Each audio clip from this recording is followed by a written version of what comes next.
अयं मे दक्षिणात् पार्श्वात् ब्रह्मलोकपितामहः वामपार्श्वाश्च विष्णुस्त्वं समुत्पन्नः परात्मनः। प्रिय दर्शकों नमस्कार। एक बार फिर से उपस्थित हूँ आप सबके सामने रविवार के कार्यक्रम में। जन्म कुंडली के दूसरे भाव से आपका परिचय कराऊंगा और आज के कार्यक्रम में हम ये जानेंगे कि जन्म कुंडली के दूसरे भाव से किन किन जिनसे धन का विचार किया जाता है उन पे या उस भाव से या उस भाव के अधिपति से किस ग्रह का संबंध बन जाए तो सर्वश्रेष्ठ होता है। और उसमें ये भी जानेंगे कि अगर उसमें 12 भाव में से किसी भी भाव के स्वामी अगर बैठे हैं तो वो क्या चिंतन कर रहे हैं और आपको वो क्या वरदान दे रहे हैं।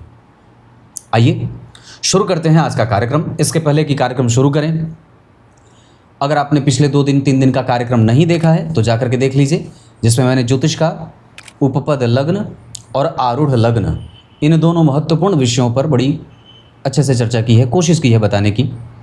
जय श्री कृष्ण आवश्यक रूप से लिखा जाए। लाइव मेरा शनिवार को होता है रात्रि 8 बजे इसी चैनल पे, उसमें आप ज़रूर ही उपस्थित हों। और अब कार्यक्रम आप लोगों को लगभग नियमित रूप से मिलता रहेगा, तो आप उसे नियमित रूप से देखते रहिए और इसकी एक नोट्स भी बनाते रहें। राहु केतु से संबंधित कार्यक्रम के लिए राहु केतु का प्लेलिस्ट बना हुआ है। चंद्रमा, सूर्य, मंगल, बुध, गुरु, शनि, राहु केतु आदि सबके अलग अलग प्लेलिस्ट मैंने बना दिए हैं। कुंडली विश्लेषण से संबंधित अगर कोई कार्यक्रम आप देखना चाहते हैं जो मैंने कुंडली विश्लेषण किया है, उसके लिए मेरा चैनल है नकुल पाराशर, मतलब कुंडली विश्लेषण विथ नकुल पाराशर, आप उसे सर्च कर सकते हैं। आइए जन्म कुंडली के धन भाव की बात। धन भाव से पहले मुख्यतया 5 ऐसी बात जो अगर धन भाव से घटित हो जाती है या धन भाव में ये 5 बातें लागू हो जाती हैं तो व्यक्ति महाधनी होता है और बहुत छोटी अवस्था में धनवान हो जाता है। वो क्या क्या है? धन भाव से 2 ग्रह शुक्र और गुरु, अगर ये 2 ग्रह आपकी कुंडली में धन भाव के अधिपति के साथ संबंध बना रहे हैं, जैसे उदाहरण देता हूँ, मान लीजिए आपकी कुंडली के धन भाव के स्वामी जो बने शुक्र बन गए, वो गुरु के साथ बैठ गए या धन भाव में गुरु बैठ गए या शुक्र धन भाव में बैठ गए या गुरु धन भाव में बैठ गए या इस भाव के स्वामी गुरु या शुक्र के साथ बैठ गए। मैंने ये ऐसे ही एक चक्र बना दिया है मेष लग्न का, और आपकी कुंडली कोई ज़रूरी नहीं है कि मेष लग्न की ही हो। इस वजह से अगर धन भाव से संबंध गुरु शुक्र या धन भाव में ये दोनों ग्रह बैठे हों तो आप ये बात विचार रख लीजिए कि आप दरिद्र होने के लिए नहीं आए हैं और आपकी मृत्यु धनवान होने के साथ, महाधनपति होने के साथ होगी, मतलब व्यक्ति धनवान होगा किसी भी लग्न की कुंडली के लिए, ये सिद्धांत है। दूसरा, अगर धन भाव में लग्न के अधिपति बैठे हैं तो व्यक्ति का चरित्र चिंतन धन की तरफ जाता है, मतलब उसका विचार या उसके जो दृष्टिकोण है वो धन कमाने वाला होता है, या उसका जो दिमाग है वो धन धन धन धन ऐसा वाला। धन भाव के अधिपति अगर धन भाव में बैठे हैं तो वो धन कमाने के लिए स्वतंत्र भी होता है, धन की तरफ उसकी मति बुद्धि जाती भी है और वो थोड़ा निश्चिंत भी होता है कि कोई बात नहीं है, धन आ जाएगा, ऐसा उसे समझ में आएगा। ये कार्यक्रम बहुत बड़ा होने वाला, हो सकता है कि थोड़ा लंबा बने।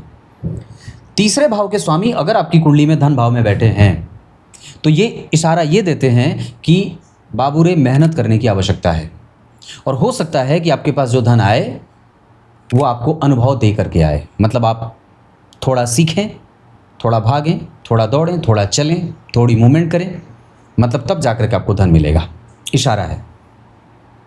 चतुर्थ भाव के स्वामी अगर धन भाव में बैठ रहे हैं तो आपको ये निश्चिंत करते हैं कि आपके पूर्वजों से भी आपको धन मिलेगा और आपका वाला तो सुरक्षित है ही। हम उतना ही धन कमा पाते हैं अपने जीवन में जितना पूर्व जन्म में हमने छोड़ा हुआ है, और पराक्रम करके उसी को प्राप्त करते हैं, क्योंकि ये जो विषय है ज्योतिष का ये पूर्वार्जित है। यदुपचित मन्ये जन्मनि शुभाशुभम तस्य कर्मणः पंक्तिम, ये पूर्व काल से निर्धारित है। आप इतना धन कमाएंगे, आपको इस जन्म में इतना मिलेगा, न तो उस धन से एक सिक्का ज़्यादा न तो एक सिक्का कम। नुकसान भी आपको मिलेगा तो पूर्व के हिसाब से मिलेगा, और इस जन्म में जो मिल रहा है वो आप जो पराक्रम कर रहे हैं वो उसी धन को प्राप्त करने के लिए पराक्रम कर रहे हैं जो आपने पूर्व में रखा हुआ है। बात बहुत ध्यान से समझिएगा। तो अगर चौथे भाव के स्वामी आपकी कुंडली के धन भाव में बैठे हैं तो इस बात का इशारा करते हैं कि आपका अपना स्व उपार्जित धन जो आप पराक्रम कर रहे हैं वो तो है ही, आगे आपके पूर्वजों से भी मिलेगा और आपका धन सही जगह पे खर्च भी होगा, माता पिता से भी मिलता रहेगा। पंचम भाव के स्वामी अगर जन्म कुंडली के द्वितीय भाव में आपकी कुंडली में बैठे हैं तो वो ये इशारा कर रहे हैं कि अपनी बुद्धि से ही आप धन कमाएंगे और अपनी वाणी से ही धन कमाएंगे, अपने शुद्ध बुद्धि से आप धन कमाएंगे, गलत जगह से धन नहीं कमाएंगे। विशुद्ध व्यक्ति धनवान होता है और वो अपने अच्छे कृत्य से धन कमाता है, ये इशारा है। आपको अब गलत काम नहीं करना चाहिए और गलत जगह से धन नहीं कमाना चाहिए।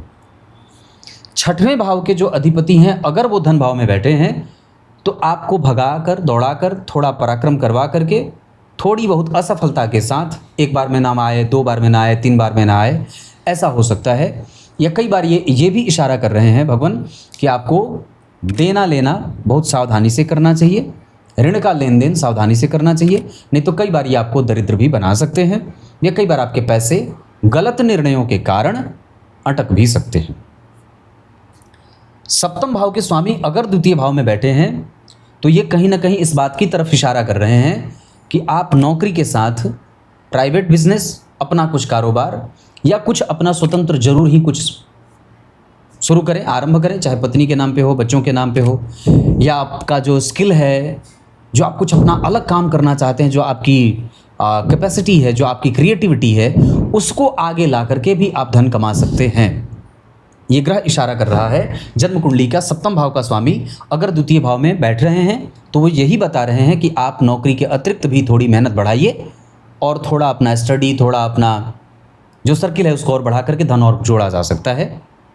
लेकिन है यहाँ पे आपको थोड़ा बहुत इस मामले में सावधान होना होगा कि आपका धन आप जिसे रखने को दे रहे हैं वो आपके धन की सुरक्षा कितनी कर रहा है, या कहीं ऐसा तो नहीं है कि आप उसे रखने को दे रहे हैं और वो आपको बाद में पैसा देगा ही नहीं देगा और आपका धन नष्ट भी हो जाएगा, ऐसा भी हो सकता है। अष्टम भाव के स्वामी अगर द्वितीय भाव में बैठे हैं तो ये इशारा करते हैं कि आपको अपने रिसर्च पे, अपने जो आपकी जो संपत्ति है उसको सुरक्षित रखने की आवश्यकता है। मतलब उस पर किसी दूसरे की दृष्टि भी है जो आपके धन को हड़प सकता है और कई बार आपसे झूठ बोल करके या कई बार आपके साथ षड्यंत्र करके या कई बार आपके खिलाफ जा करके, आपके विरुद्ध में जा करके आपका धन नुकसान कर सकता है। तो प्रभु अष्टम भाव के स्वामी अगर द्वितीय भाव में बैठे हैं तो आपको इस बात का ध्यान रखना होगा। अभी मैं एक एक ग्रहों पे भी चर्चा करूंगा कि धन भाव में बैठे हैं ग्रह तो कैसा परिणाम करेंगे। नवम भाव के स्वामी अगर द्वितीय भाव में बैठे हैं तो ये काफ़ी अच्छा हो जाता है, पर कुछ शास्त्रकार इसे दोष युक्त भी कहते हैं। अगर नवम भाव के स्वामी द्वितीय भाव में बैठे हैं तो आपको सतर्क भी होना होगा, धनहीनता की स्थिति भी होती है। हालांकि कई बार इसे पराक्रम से व्यक्ति धन कमाता है, पर अगर नवम भाव के स्वामी धन भाव में बैठे हैं तो आपको सजग होने के साथ धनवान बनाते हैं। मतलब थोड़ा रिस्की है, आप जो निवेश कर रहे हैं, आप किसी के साथ पार्टनरशिप में जा रहे हैं, आप किसी के ऊपर छोड़ करके चिंता मुक्त हैं, तो ऐसी अवस्था थोड़ी सी सावधान होने की आवश्यकता होगी। दशम भाव के स्वामी अगर द्वितीय भाव में बैठे हैं तो आपको ये निश्चिंत बनाते हैं और करते हैं, निश्चिंत रहिए, मैं उसकी सुरक्षा कर रहा हूँ, ग्रह आपकी सुरक्षा कर रहे हैं और आपके पास काम हमेशा ही रहेगा। आप कभी बेरोजगार नहीं होंगे। अगर काम छूटा है तो तुरंत मिल जाएगा, महीने 2-3 महीने में रोजगार आपको तुरंत मिल जाता है। और आप 60, 70, 80 अवस्था, 90 वर्ष तक की अवस्था तक आप अपने व्यापार पे और आप अपने अनुभवों से और अपने कारोबार पे या अपनी नौकरी से लोगों को लाभान्वित करते रहते हैं और उस पर अपना कंट्रोल जमाए रखते हैं। मतलब अवस्था बीत जाने के बाद तक व्यक्ति काम करता रहता है और लोगों को उससे और उसके समाज को उससे लाभ होता है। दशम भाव के स्वामी अगर द्वितीय भाव में बैठे हैं तो। एकादशवें भाव के स्वामी अगर द्वितीय भाव में बैठे हैं तो इत्मीनान रखिए, बहुत ज़्यादा घबराने की आवश्यकता नहीं है, बहुत मजबूत है और इसमें ज़रा भी चिंतित होने की कोई आवश्यकता नहीं है। ये महान राजयोग बन जाता है जो व्यक्ति को बहुत छोटी अवस्था में धनवान बना देता है। कहाँ कई बार उसको कुछ भी मेहनत कई बार नहीं करनी पड़ती है, बहुत सामान्य मेहनत से भी उसे बहुत अच्छी खासी संपत्ति प्राप्त हो जाती है। इसका यही इशारा है। 12वें भाव के स्वामी अगर जन्म कुंडली के धन भाव में बैठ रहे हैं तो आपको सजग, सावधान, दूर जाना, अपने जन्मस्थान से दूर जाना, इतना ही नहीं संघर्षों के साथ धन बचाने में मेहनत, मशक्कत करवाने की स्थिति में लेके जाते हैं। इसका अर्थ होगा कि जन्म कुंडली के 12वें भाव के स्वामी अगर धन भाव में बैठ रहे हैं तो हमें अपने ऋण पे ऋण चुकाने पे, ऋण लेने पे, पार्टनरशिप पे, भाई बहनों पे, और हमारे जो पूर्वज हैं उनकी संपत्ति को आगे बढ़ाने से पहले हमें थोड़ा विचार करना होगा। कहीं आप ऐसे जगह पे निवेश नहीं कर रहे हैं इमोशनली कि नहीं ये हमारे पुरखों की है, हम यहाँ पे निवेश करते हैं तो आगे भविष्य में कुछ अच्छा हो जाएगा, तो शायद वो गलत निर्णय हो सकता है। कहीं आप ऐसे नहीं निर्णय में जा रहे हैं कि आप लगा रहे हैं तो ठीक होगा, जबकि वो गलत निर्णय हो सकता है। मतलब अगर 12वें भाव के स्वामी हैं और द्वितीय भाव में बैठे हैं तो आपको सावधान होना चाहिए।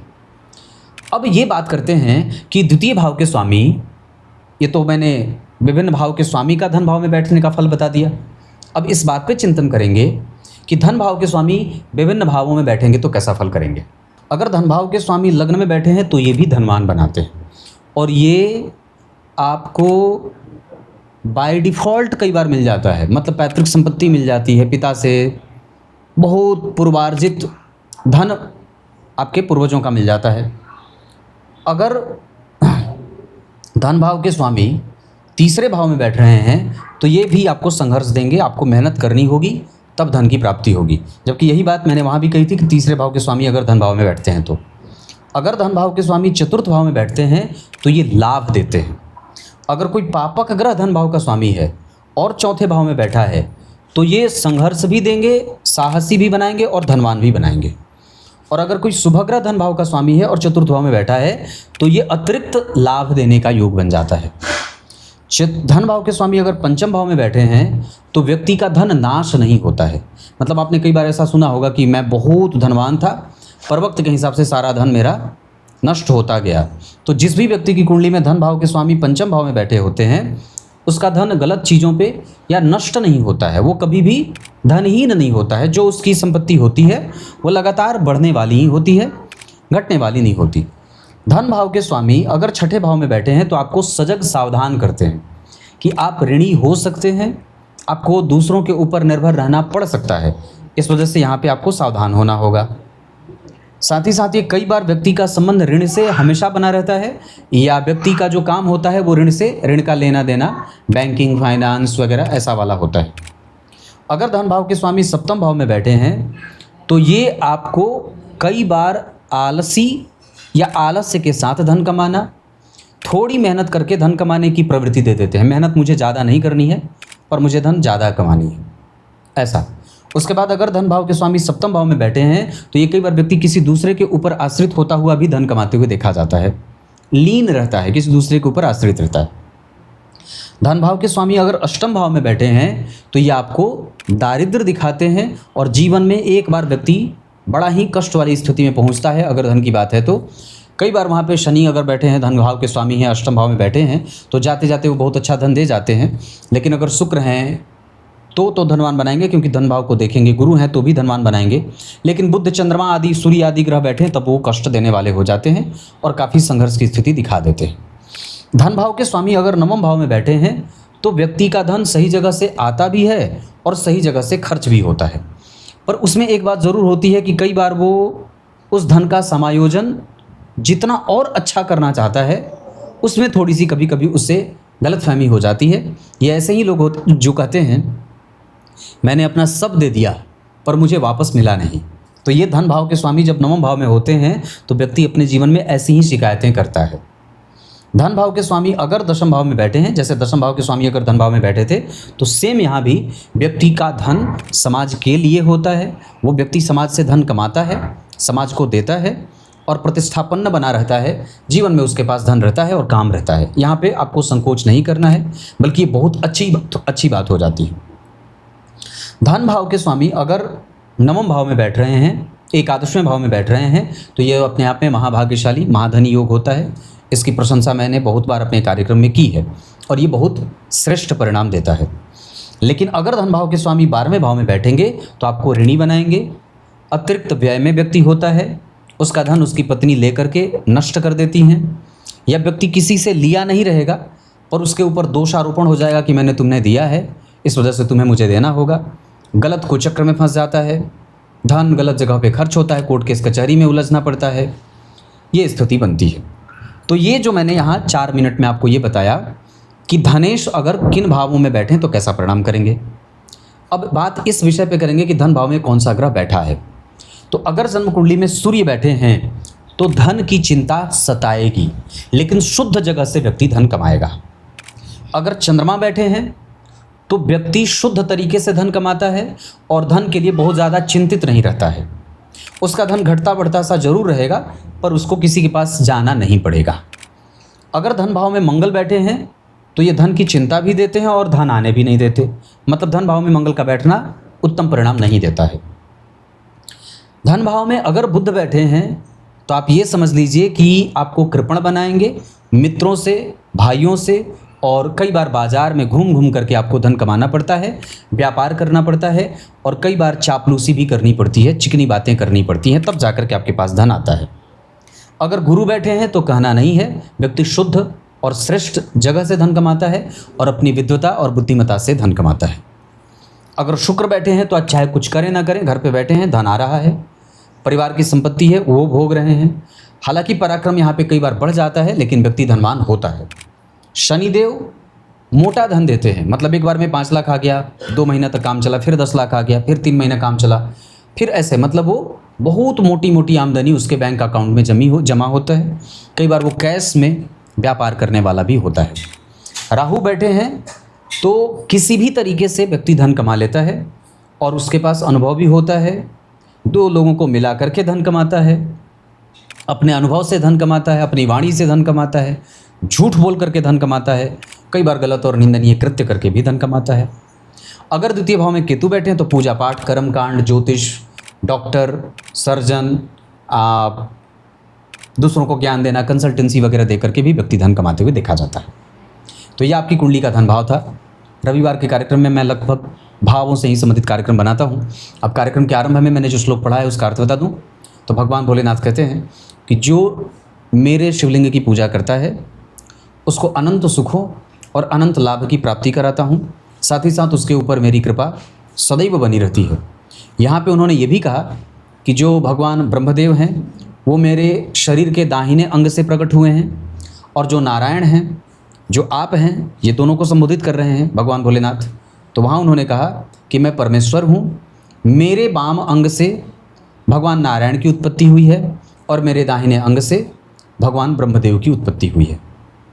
तो आपको क्या पता चला कि जब आप शिव पुराण पढ़ते हैं तो शिव पुराण में प्रधान देवता भगवान भोलेनाथ हो जाते हैं, भूत भावन विश्वनाथ जी हो जाते हैं, शिव जी हो जाते हैं, और बाकी के जो 4 देवता हैं वो उनके अंग विशेष हो जाते हैं, है ना। हालांकि शास्त्रकार ये भी लिखते हैं, पूर्व के आचार्यों ने ये बात कही है कि जो व्यक्ति शिव जी की पूजा करता है उसको बाकी के अन्य देवता की पूजा करने का भी फल मिल जाता है। वो कैसे? शिव जी की पूजा कर रहे हैं तो उनकी शिवा जो देवी मैया है उनकी भी पूजा हो गई, गणेश जी उनके पुत्र ही हो जाते हैं जो पंचदेवों में आते हैं, देवी मैया पंचदेवों में आती हैं, शिव जी पंचदेव में आते हैं। आप शिव जी की पूजा कर रहे हैं तो देवी मैया की पूजा हो गई, वो उनकी अर्धांगिनी है। उनके सुपुत्र हैं विघ्न विनाशक, तो गणेश जी की पूजा हो गई। आप अगर शिव जी की पूजा कर रहे हैं तो ठाकुर जी की पूजा हो गई, क्योंकि वो उनके प्राण स्वरूप हैं, उनकी आत्मा में बैठे हैं, वही आत्मस्वरूप उनमें बैठे हैं। और जब आप सूर्य की पूजा करते हैं जो पंचदेवों में आते हैं तो भगवान सूर्य भगवान भोलेनाथ के नेत्र हैं जो ज्योति बन करके और अग्नि स्तंभ के रूप में बैठे हैं। तो कहने का अर्थ यही है। तब तक के लिए बहुत बहुत नमस्कार।